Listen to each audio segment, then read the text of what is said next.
In this session, you will learn how to find your next best-selling product in a new way. And our guest will be Tim Jordan from Private Label Legion.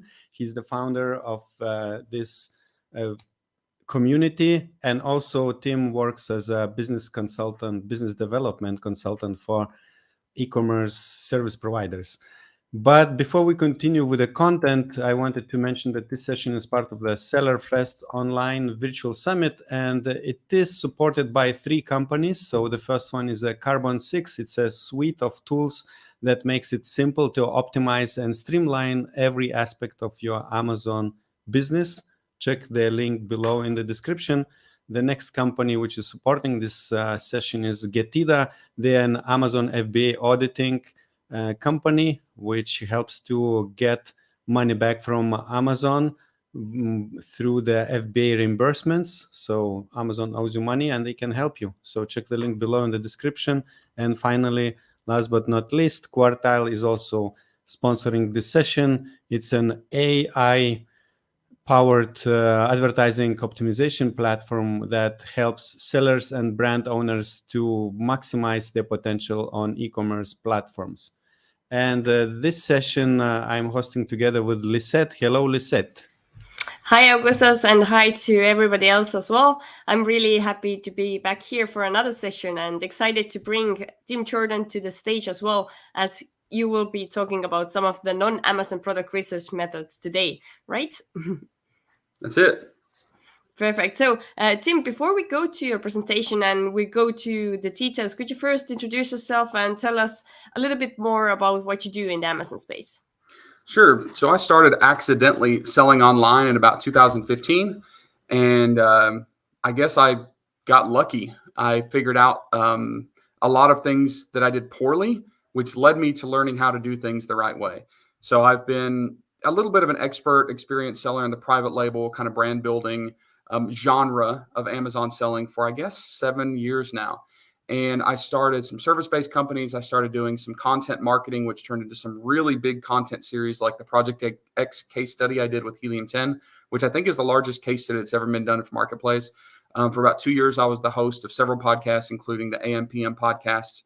And I just work with a lot of really, really cool companies, cool brands, and cool people doing everything from selling online to consulting some of the largest software, fintech, and logistics companies in the space to help them basically learn how to provide better services for sellers. Okay, sounds really good. So yeah, you know a lot about how to do product research, and today you will explain a little bit how to do it another way. I think you will talk what's the different way besides doing it in a more traditional way. Everybody is kind of used to doing it before. So meanwhile, you are preparing to share your screen. I would want to let everybody know that Tim will answer your questions as well in the end of this presentation. So if you listen along and have any questions for Tim, then definitely type them in the chat box as well. All right, and I think we're ready with the slides. That's it. Yep, we see it. So I'm ready to go? Yes. Sweet. So I would like to say something first. If you want to pull me back on camera so people know I'm not lying.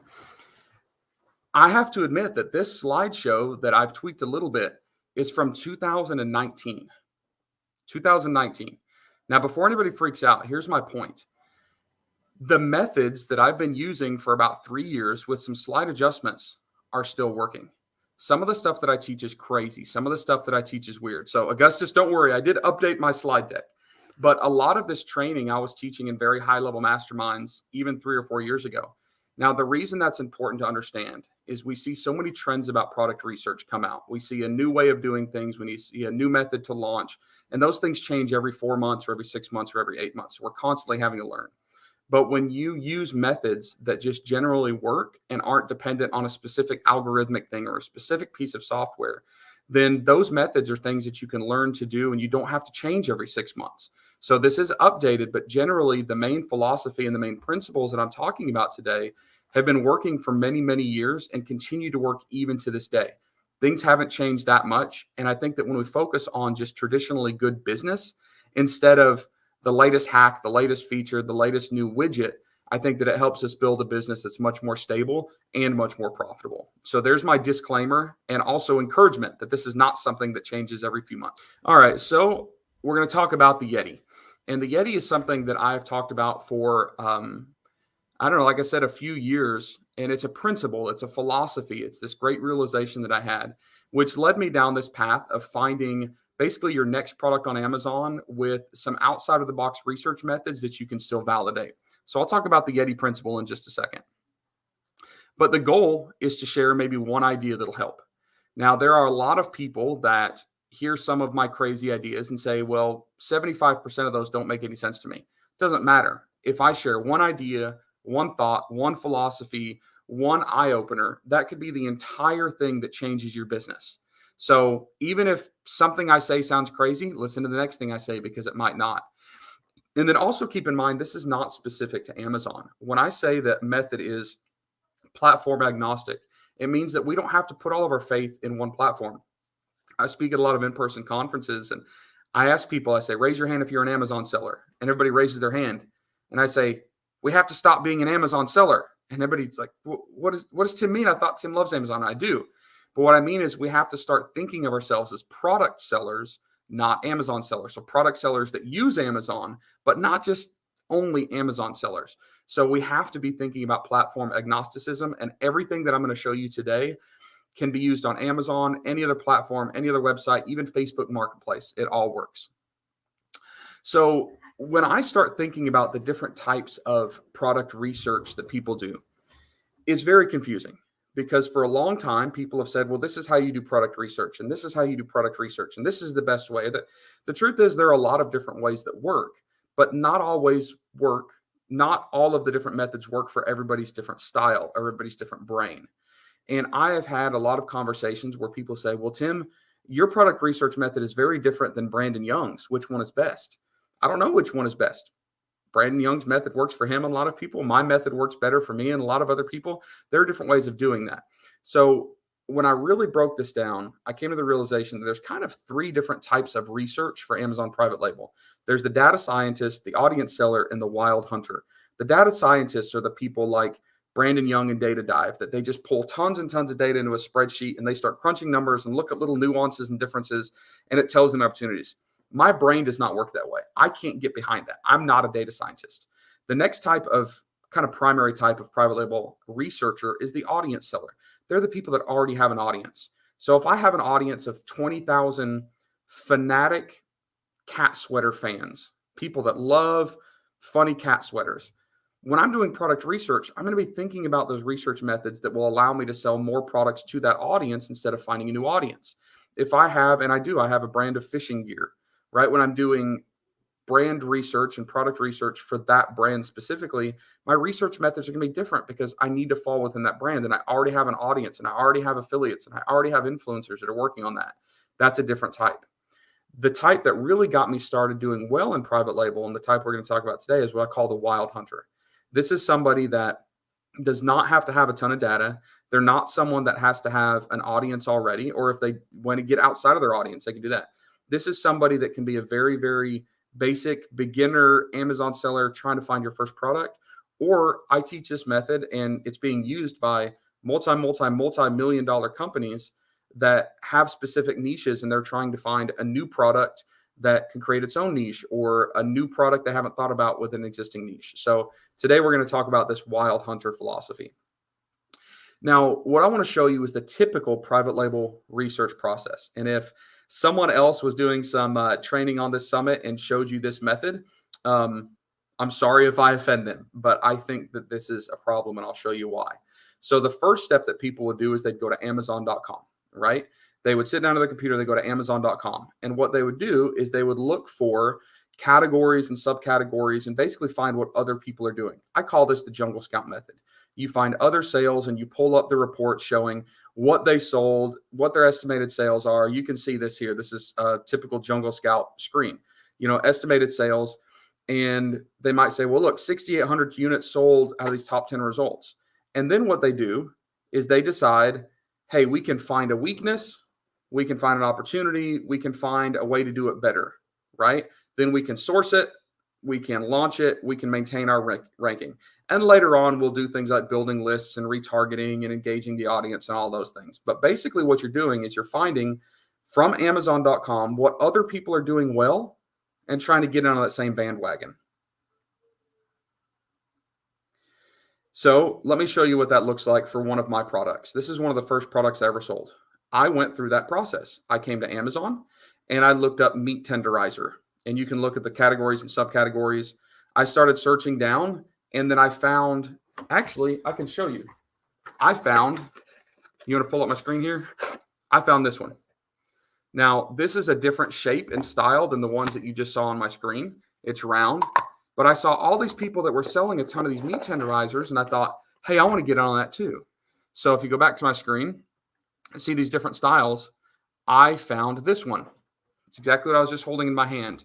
And I thought, man, if everybody on Amazon is selling these for $15, $18, $20, and I can buy these for $4, this is great. I can make a ton of money. So I used to have this sourcing agent called Ron. And what we figured out was that with Ron's magical abilities to ship, I could buy 100 of these pieces, and my landed cost at FBA was $6.50. $6.50. I sold them at $19.90, $6.50 landed. My Amazon fees were $3. My profit per sale was $10. I wasn't even running PPC. My average return on investment was about 159%. And as Chuck Norris would say, great job. I was making money. I was living the Amazon private label wholesale dream. I found the product that other people are doing well. I found a slight variation and sold it very profitably. The problem was it was not very profitable for very long, because I sold those first 100 units, made some money. So then I ordered like 3,000 units. And by the time between the time I placed my order and my next order arrived, these other listings started popping up. So $15.95, $14.99, $12.89, $13.99, $17.99, $9.99 with a brush. In the first 20 pages of Meat Tenderizer, there were 49 listings of the exact same product. And that happened from the time that I tested my product, decided I was going to sell 100, sold them, and placed my next order, all the way to when my next order came in. So I made some money on that first product. The problem was, by the time my big order came in, my 3,000 units, there were 49 listings of the exact same product from the exact same manufacturer all over Amazon, and I was toast. And as Ricky Bobby says, if you're not first, you're last. And that's why we use launches. So people say, that's no problem, Tim. I can compete with products that are very competitive because I can outrank everybody through launches. Now, I live in Huntsville, Alabama.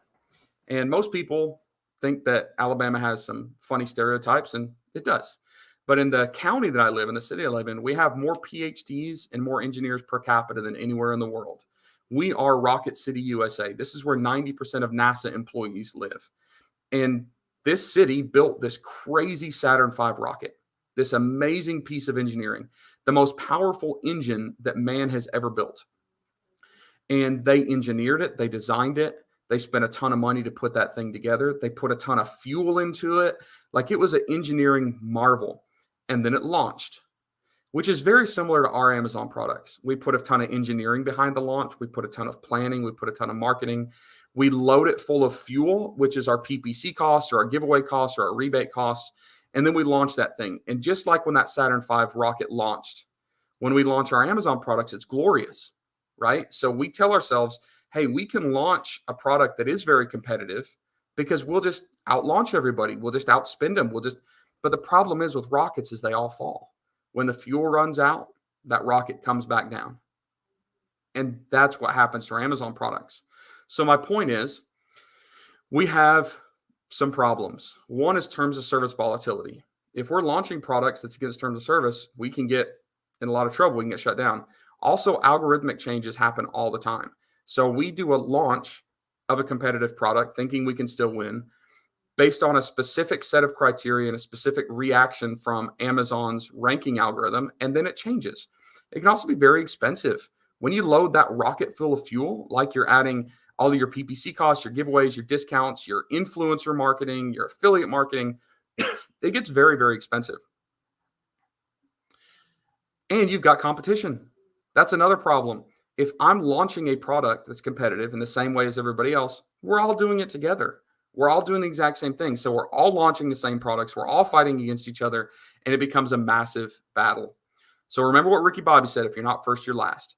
So in my opinion, Amazon private label, we have to stop selling saturated products. Don't kid yourself. Don't say, oh, I can outrank, I can outmarket, I can do it better. No, just quit doing it. Quit selling saturated products. We need to find new and innovative products. And that's what I'm going to show you today. So the way that I came across this innovative way of doing things, I call the YETI principle. And the YETI principle is something that I discovered by accident. If you look at a YETI cup, okay, which is, I'm going to fast forward a little bit here. If you look at a YETI cup, the story started out with these Stanley thermoses. It was a vacuum bottle. It was invented in 1913. All right, 1913, over 100 years ago, and it had a vacuum inside of it. So it had a glass sleeve and then a vacuum cavity without air in it, and then it had the metal wall. This is old technology, and it worked amazing. It would keep things hot forever, cold forever. It's great, but it's old. It's not something new. It's not current. It's just tried and true. And about 20 years ago, we started seeing these Tervis tumblers, and everybody's seen these things. They've been around forever. It is basically a double-walled acrylic cup. It's not actually true vacuum, but it does the same thing. It doesn't condense on the outside. If you've got hot coffee, it doesn't burn your hands. And look at the shape of those things. They worked great. Well, when the YETI Corporation, based out of Texas, was trying to rapidly scale the production of these ridiculously crazy coolers, they went to China to do it. Because if you look on the front of those things, there's some little rubber clasps or rubber latches, and rubber is just cheaper in China. So they went to China, some of their product guys, to find a supplier to source those rubber latches while the rest of it was being made in the US. And they found this. Where they found this, and it didn't have YETI logo on at the time, they found it on a dusty old shelf in the market of Yiwu, Y-I-W-U, in China. Now, does that look familiar to that? It's the same shape, same size. And what they did was the original inventor of this, he was actually an Australian camping goods manufacturer. And what he did is he said, hey, I want the Tervis tumbler that's vacuum sealed like the Stanley thermos, but I want it indestructible. I want it bomb-proof. I want to not be able to be seen up. Let's make it in stainless steel. So all he did was he copied the Tervis tumbler shape with the old Stanley patent that had expired long ago and made a stainless steel version, and it was this cup. The employees from YETI found some on a dusty old sample shelf. They'd been around for a long time. This company in Guangzhou had been making them. No one had really discovered them. And they said, hey, this would work great in our line. So they brought some back to the office. They tested them. It keeps your ice cold for like 3 years. They're amazing. Everybody loves these things. And they said, let's put a YETI logo on it and start selling them. So that Rambler cup, they were producing, and they still are, for under $1 a cup for the cup, lid, and label. The sales price back in like 2016, 17, 18 was $40 to $60. Typically, it's closer to $60. Just in 2016, they sold over 3 million of the cups at a wholesale price of $25. So they were selling it to big box stores. That's $24 times 3 million. That's a lot of money that they made. But here's my point, folks. They didn't invent it. They didn't design it. They didn't engineer it. They literally found something on a dusty old shelf that was really well produced, and people wanted it. They just had to find it first. So that turned into the YETI principle. The YETI principle is that there are things we don't have to engineer. We don't have to design. We don't have to patent. We don't have to do any sort of crazy product development. We just have to find it and get it to the market after validating it. And my point is, there are tons of YETIs that you can find. All right. Tons of these things. So when we go back to my 3 types of private label research methods, this idea of like being a wild hunter, you're looking for anything and everything. And you can find those things. I remember myself walking around Yiwu, China, in like 2015 or 16, and people had these little toys. They put them in their fingers and they'd spin. And everybody in the Yiwu market was trying to get me to play with samples. Oh, you need to buy this. This is a great product. This is big seller. And I was playing with them. I was addicted to them. They were fidget spinners. Well, I took some samples, stuffed in my pocket, played with them, and I went back to my hotel room and I thought, I wonder if people would buy these on Amazon.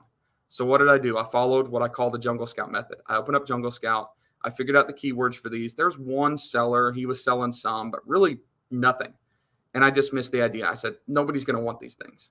Well, a year later, of course, everybody wanted them. And if I had been on the ground floor for the fidget spinners, I'd own an island in Fiji right now, and I wouldn't be here talking to all of you. So the mistake that I made was I was looking for existing sales instead of looking for demand.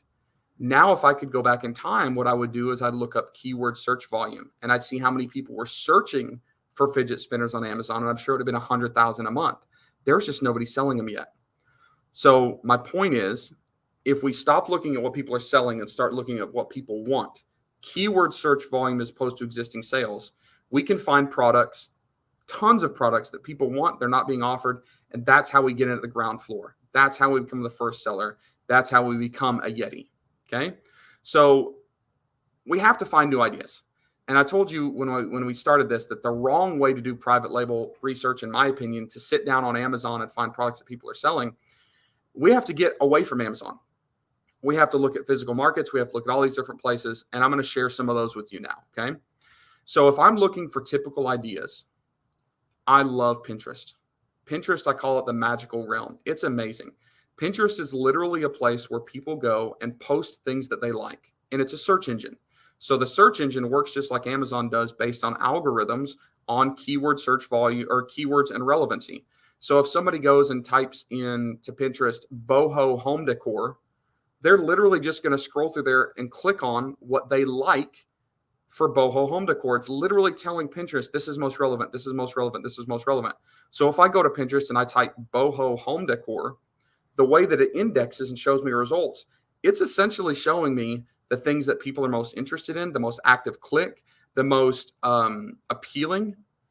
And then what I do is I look at those and go, oh, this is great. And then I go over to Amazon and I type in the same keyword, boho home decor, and I look for differences. So on Amazon, boho home decor is showing me what people are selling. It's showing me what's there. But I might find new variations, new ideas, new completely different products on Pinterest.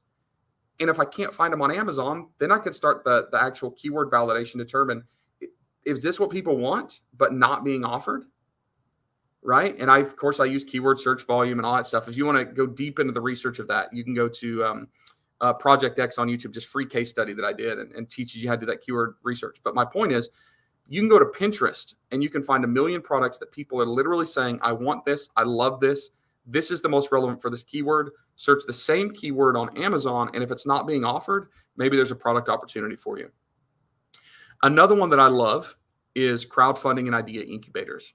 Now, crowdfunding platforms are a place that technically, and I guess in theory, you can launch a new product, something that people don't know exists. It's a new idea. It's a new thing.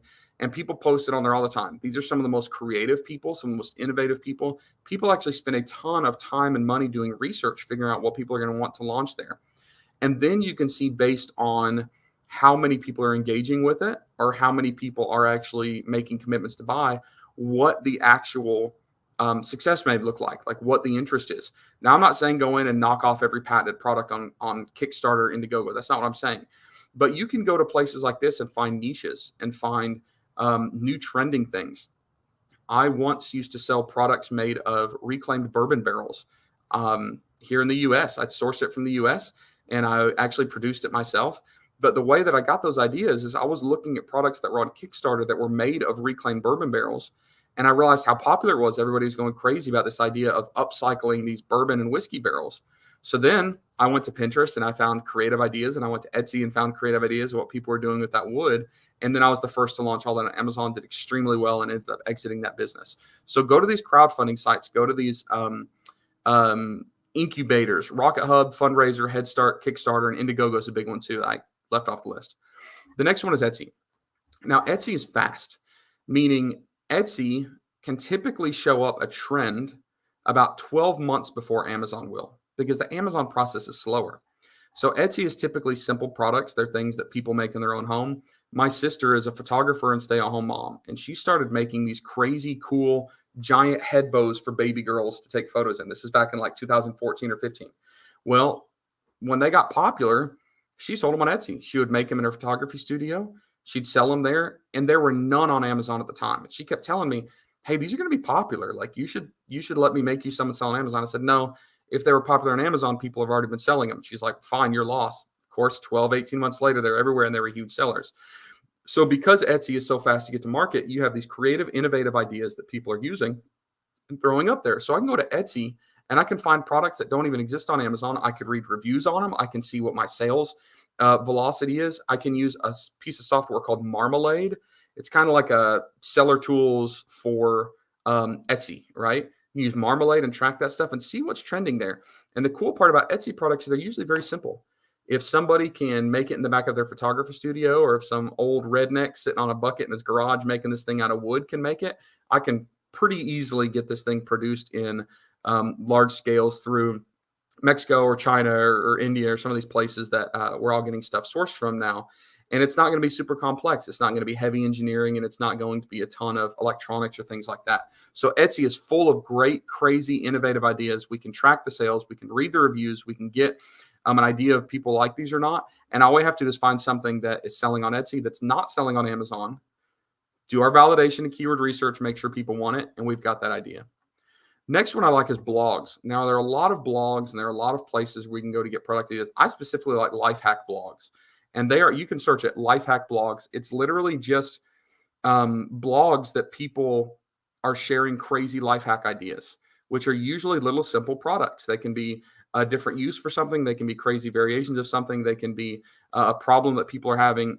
And the way that that bloggers succeed is they have something so compelling and so interesting that people come to their blog, and of course they get paid for advertising. Google pays them.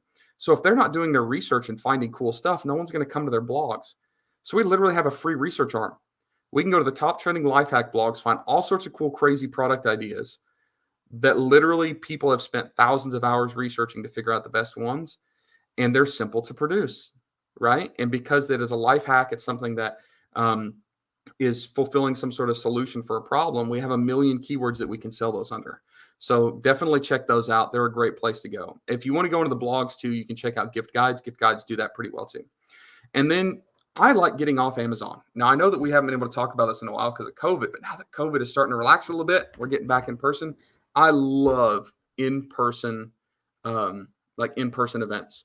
I like trade shows. I love going to the ASD trade shows in Vegas. I love going to the toy shows, not to find a wholesale supplier, someone that I can buy from, but just see what's trending.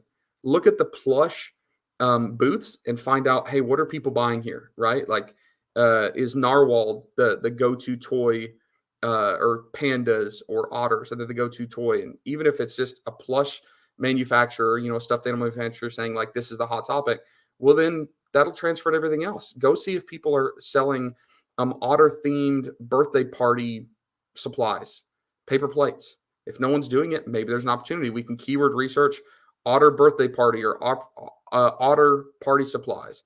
And maybe there are people searching for that and no one's offering it. But I would have never gotten that idea if I didn't speak to a manufacturer, speak to a rep, look at trade shows.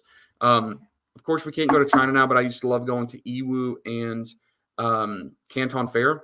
There's a new trade show in Mexico now called Evo Latam, EVOLATAM, that I was just at it a few weeks ago, and it's amazing. All these suppliers and manufacturers in Mexico that nobody knew existed. It's the first of its kind trade show there. And I was meeting manufacturers that make the coolest barbecue grill accessories or the coolest ceramic stuff or even injection molding plastic, things like that. But if I don't go to them and talk to them and figure out what's available or what they're getting inquiries on or what's trending for them, which is not always e-commerce, I'm going to miss out on getting those product ideas. So make sure, if you can, to start walking some trade show floors now. The other thing that we have to be aware of is that time is ticking. We have to be quicker with what we do. Now, this is a very simplified but accurate representation of the typical private label research process. We discover an idea. We validate that, yes, this idea should work. We get pricing on it. We order it. We ship it. It arrives, and then we launch it. But here's the problem. What if, and you guys can see my little mouse, what if this is us and we discover a product? Through the validation process, we realize, okay, nobody's selling this. There's a lot of demand. This is great. And we're going to get to launch. One problem we have is, which happened to me with those meat tenderizers I talked about in this presentation, is If somebody hasn't launched it, we don't know it's there. So maybe I've discovered this 4 months, and typically this process takes about 4 months or 6 months. What if 4 months before I discovered it, somebody else discovered it and validated it and sourced it and ship it? And as soon as I place my order, someone else launches and I've got competitors. One, this tells us that we need to speed up. We need to be very, very fast to get our stuff to market first. But also, we need to be aware of this and determine, are we too late with our idea? So again, this is our process. We identify the keyword, we validate the product through various ways, we source it, and then we launch it and pray it works and it isn't saturated. But what if there's a way to find out if everyone else is already looking at this? What if we could figure out, hey, someone else has already got 3 containers of this on the water. They're going to be my direct competitor. And I'm going to run into that kind of death gap, that gap of unavailable information, right? But if we could find that out, we could potentially protect ourselves. So this is what we do. We identify a keyword, we validate demand, we source the option, we present the option, meaning we put it on the platform, and then we sell it. This is what we do, and this is what they do. This is the exact same process for people that sell on Alibaba. Okay, so let's go back through our process. We identify a keyword, we validate the demand for the product, we source that product, typically through Alibaba, we put it on the market, and then we sell it. When we source this option, all we're doing is telling Alibaba what keywords we're looking for. So Alibaba sellers do the same thing. They're identifying what's being searched for on Alibaba. They validate the demand. They find, whether it's themselves or their trading company or whatever, an opportunity to sell. They present the option on Alibaba and they try to sell it to us. You guys following me?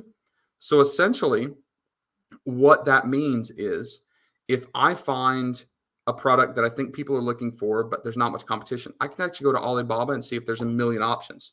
If I had done that with my meat tenderizer, I would have avoided a lot of trouble because I hit that death gap. There were people that were sourcing the same product from me months before. There were probably a million of these things on the water by the time I validated and said, yeah, there's no competition. I can sell this variation. But if I'd gone to Alibaba and paid attention, I would have noticed there was 50 listings for this exact same thing. And the reason there would be 50 listings is so many people are searching and so many people are clicking those links, so many people are buying it, that more sellers line up. So by using Alibaba as a potential tool for upcoming saturation, we can avoid that death gap. It doesn't always work. It's just one of those indicators to look at, which is pretty cool. Okay, so let's say we have found some ideas. All right, so we've looked at Pinterest or Etsy or Lifehack blogs. We've got some ideas. We've decided they aren't saturated, meaning there's not a ton of products that would compete with it. We've determined that there is demand. Okay, demand is that keyword demand. It's how many people are looking for a round meat tenderizer. It's how many people are looking for all these other products I sell, Moscow Mule mugs, right?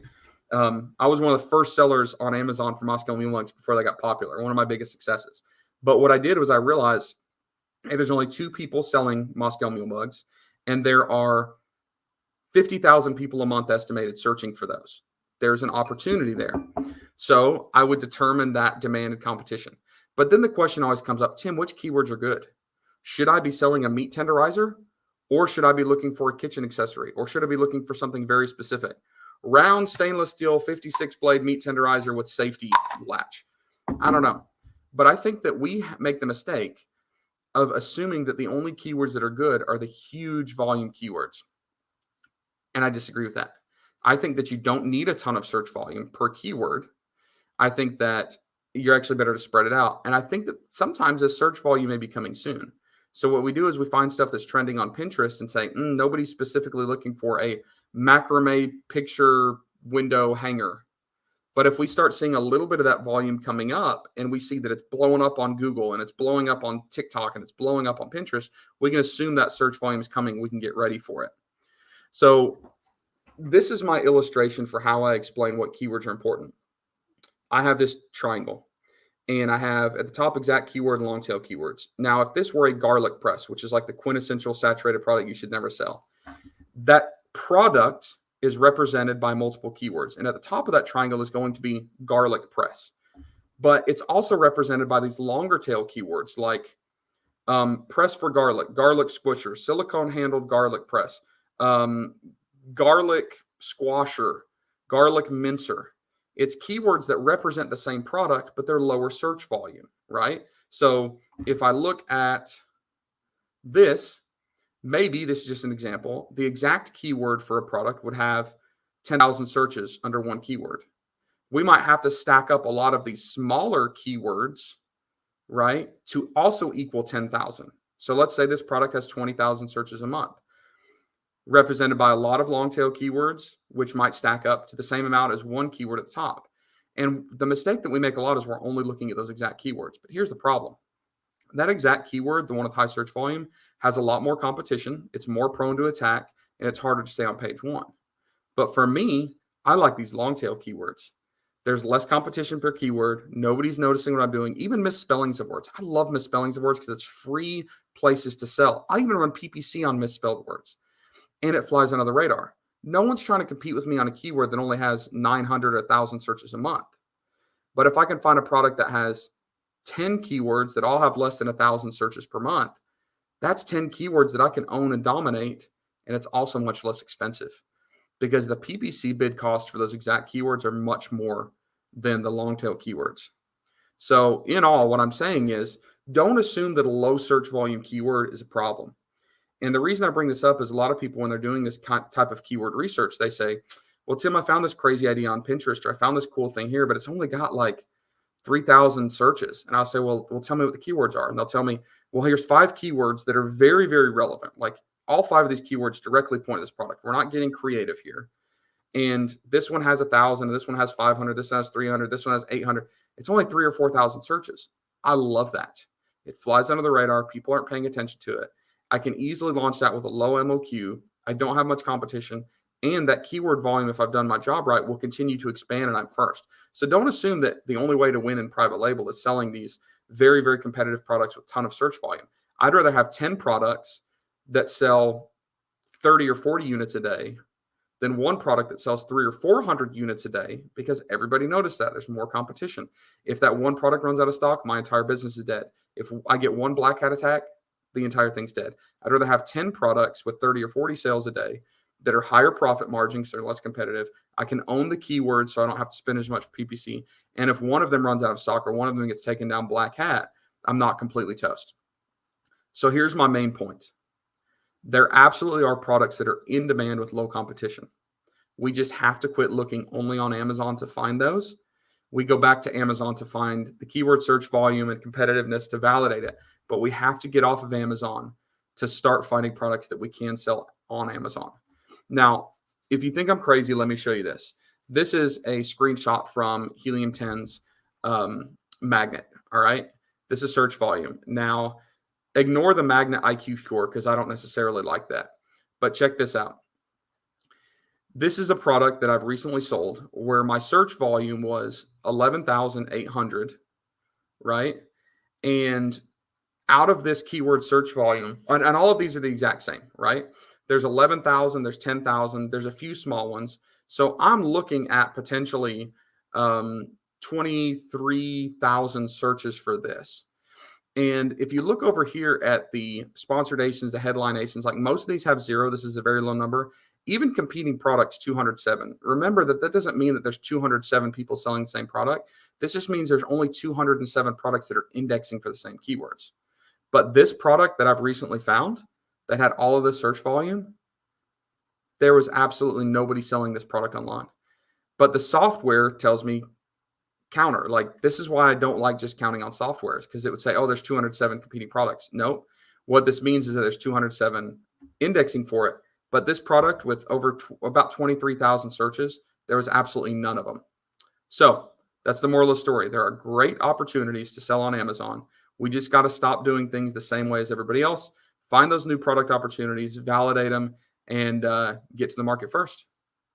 That's it. Perfect. Thank you so much, Tim, for this interesting presentation. And it was really exciting to hear. It was kind of like a story form. I didn't feel like it's a regular presentation. It was a story that grew over time. So yeah, thank you for that.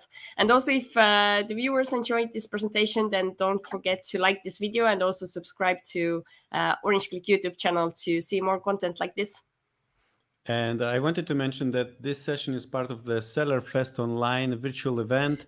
And we asked every speaker to also record additional video for the viewers, which you can get if you upgrade to the VIP package. And in that VIP package, we have over 20 videos, additional videos. Also, Tim will be sharing. Tim, can you tell us what you will be sharing in the VIP video? Yeah, so I'm talking about how to find affiliate and influencers that want to work with you in a way that's never been done before, using Amazon's own algorithm as well as Google's algorithm. And I will tell you this, I recently shared this at a $15,000 person mastermind, and I won first place for the presentation. In fact, hold on one second, I'll show you. Yeah, we're waiting. He wants to show the award, right? This is my championship trophy.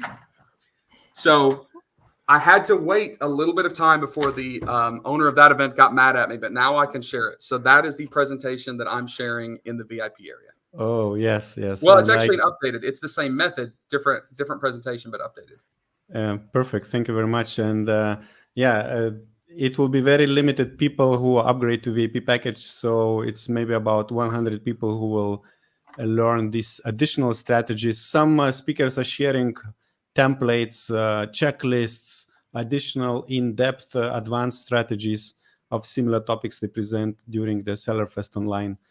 So yes, all right, we are all done with presentations, and now I think it's time for the questions. Lisette? Yeah, let me take the first question. So the first question is about validating product ideas. So how do you validate product ideas demand if it's a design-based product? For example, if the product has different colors or patterns. So first, I want to make sure there is keyword demand. I want to make sure people want the product. Secondarily is the actual design. And there's a few ways that I do that. First one is I love PickFu, right? I can validate like the target audience that I would typically be selling to. And I can do a 3D rendering. I can do a Photoshop version of different colors or different slight style or design changes and run PickFu polls and see what people like. Another thing that I can do is I can actually, if I can get my hands on them, do small tests. So I'll create a brand new listing. I'll run inexpensive PPC campaigns and figure out which one gets the most clicks. I don't even have to sell it. But if I run PPC campaign for a red version and a green version, whichever one, as long as apples to apples, everything's the same, whichever one gets the most clicks, right? Click-through rate, that's the one people are probably most interested in. I don't really care about sales because the product is, if I'm only doing a few of them, it's probably going to suck anyways, and I'll overprice it just to keep inventory in. So mostly split testing, either through crowdsourced objective, decisions, or actually like click conversions. Okay, very good. So let's take another one. So using the YETI principle, how do you validate the demands as our assumption of the relevant keywords has not been issued validated? Would you do a small order first to test the market? Well, I typically am only going to validate it if there is search volume. So for example, if I've seen this trending on online stores elsewhere and it's not on Amazon yet, I'm going to make sure people are searching for copper mug, Moscow mule mug. If there's not search volume, it may be a great product. It may be something that people are going to want to buy. They just don't know it. And that falls outside of the framework of what I believe kind of the YETI principle is, which is that people are looking for it. Now, if I have some sort of validation, I'm not 100% sure, I can do like PPC tests where I'll buy a very small amount of something similar and just run the keywords and run ads to the keywords and see if those keywords even get impressions to tell me what the search volume is. It kind of validates it. I'll never have a true indicator if this will work or this won't. I can get very close. I do the best that I can. And then I eventually have to make a gut instinct decision. But I do get as much data as I possibly can and only go for the products that I know has some sort of search volume and typically that's trending up. Okay, very good. So Jared is asking, have you ever used ThinkWords to search for product ideas similar to life hacks? I'm not sure. I've never even heard of that. So that's something new for me. So I'm going to check it out. I'm writing it. I've got one of these cool, remarkable pads. Thingiverse. I've never heard of it, but I'll check it out now. So thank you, Jared. Perfect. Very good. So we do have another question for you. So how many search volume is enough? That's like asking how long is a piece of string. And remember, the amount of search volume that you need depends on how competitive you are, what your appetite for aggressiveness is, and what you want to do. What is success for private label? For some people, it's selling 5,000 units a day and they have to make a ton of money. For other people, it could just be an extra car payment a month. There are keywords that I've made a ton of money on that only had like 5 relevant keywords that added up to 1,000 or 1,100 searches a month. That's it. People think I'm crazy. Tim, only 1,100? Yeah, but if I'm the only one selling it and it's really high profit margin and I don't have to do anything and I don't have to buy 20,000 units at a time and tie up my cash, that's an easy win-win. Even if I'm only getting a few sales a day, but I'm making $30 a day doing it, that adds up, right? That gets to be a very, very profitable item. And if I don't have to maintain it, spend a lot of time on it, I can just set it and forget it and move on to the next product. It's great. So search volume is not really a true indicator of like, or there's not really a true indicator of this is how much search volume you need. Is the work worth the reward, right? And there are some very low volume search items that I make a ton of money on, and I've never had a single competitor. And I'm very glad that I went that route. Okay, very good. So one question about processing the information you get off Amazon. So how do you organize and process the product ideas information you get from Pinterest and other places? So typically you can use any product management tool. I like Monday.com, but you can use Asana, Trello, any of those things. And what I do is I just make notes. So I go through and I'll go on like an exploration journey, whether it's in person or online. I'll just put all these products on a list and I get staff to go in, and usually remote staff, and do all of my keyword research for me. So they basically build out a template that talks about how much search volume is, what the relevant keywords are. If you can find something similar, doing a reverse ASIN and figure out what those keywords are. And then I'll go through again and make decisions. Like, this looks interesting, this doesn't. And I kind of have a process where we pass this through a validation program, but it'd probably take me an hour to describe that. But my point is, not everything's going to work. Probably 9 out of 10 product ideas that I have suck. But if 1 out of 10 works, all I need to do is find 30 or 40 ideas to find a few that could be winners. All right, we have a question which I don't understand. It says Roll Tide or War Eagle. Maybe it's American people understand. This is an Alabama thing, and I am proud to say War Eagle. Okay, are you happy, Rich? Am I what? No, if Rich is are you happy. Rich? Yeah. But Rich is most likely offended, but that's okay. Yeah, okay, all right. We have another question from the audience. Tony from Finland says, I'm curious, Tim, do you think about building a brand or looking only for single products? At which point would you consider starting to build a brand? I think 2 years is a lifetime for products. I think that this is also one of those huge questions that's hard to answer. I have built exceptionally strong brands, and I've made a lot of money on single products that I didn't create a whole brand for. If people are just getting started on Amazon, I tell them, hey, don't be specifically stuck to a certain brand. All right, go find a product opportunity, just make money. Like, it doesn't have to be a niche. It doesn't have to be a category you're familiar with. No, just go make money. And then if you get your first product, don't be stuck on that one, because maybe that product is not your next big product. And a lot of times people find one product and they're stuck on it. They decide to have to build a brand around it. One of my most successful products was a woman's shoe accessory. And I don't know much about women's shoes. I found this crazy product in a market, found there's demand, started selling it. And if I would have said, okay, this is my flagship, I would have tried to build a brand around women's shoes, and there might not have been other opportunities, but I just kind of kept it selling. And then I found another one and another one and another one and another one, and kind of went wide, but not deep. And those products will eventually turn into catalogs. So I'll say, so the next one is like cigar and pipe accessories. And then I found another thing, and I found another thing, and I found another thing that fit in that category. And eventually I realized, oh my gosh, I've got a whole catalog here. I've got 7 or 8 items that I can cross sell. Then I started on the full brand. All right. So I had social media, I had full-blown websites, I was using influencer marketing, I was getting into subscription boxes, all that stuff. Now, I'm not saying your branding has to be poor for anything. For any individual product you have, make it look good. But in my opinion, people spend too much time trying to build out their trademarks and this amazing website and social media presence for the product they want to sell, and they've never even started selling. So for most people that are getting started, start with a product, find more products, make some money, and then find out what's easiest to build into a brand where you actually have reciprocal value. Okay, we have, by the way, Rich says, that's okay. He still loves your ideas. That means he's a Roll Tide fan, I'm sure. All right. So Manuel says, how to locate a trusted sourcing agent in China with whom I can design products? I suspect you have a whole session about that in this online summit, don't you? We had a session with Kian Golzari, but not really how to locate a sourcing agent. You might find some video on our channel, right? About Yeah, that. that's a big answer, but I'll say this: take your time.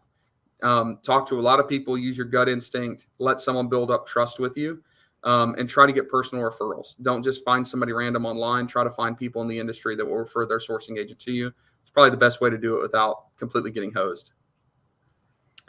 Okay, we have another question from Araceli. How many new manufactured products is enough to obtain the data on ordering the lowest MOQ? I'm not really sure I understand that question. How many new manufactured products? Yeah, I don't think I get that one. Okay.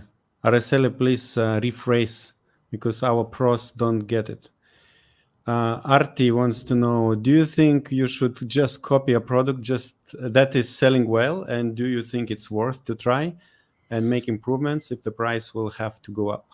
I almost think the question is wrong. I don't think that we should be looking for a product that we're just copying somebody else's stuff. I still like finding a product that's unique. Now, if we find a product on Pinterest that's unique to Amazon, maybe it makes sense to alter it or tweak it a little bit before we go on, if that's what you mean. I always like having my own little individual flair, something that people can't copy, but sometimes that's difficult to do because if I found this product, and this is a bad example, but follow me here. If I found this product and nobody was selling on Amazon and it was going to be a winner, but there was a factory that already made these, it's a lot easier just to get the ready-made product, right? Because this is like a lot of movement. There's a lot of moving parts here. Like I would have to build out new molds for this.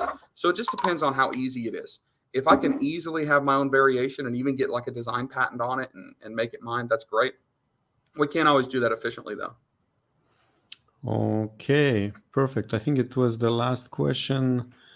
And yeah, I think thanks a lot, Lisette and Jim Torben.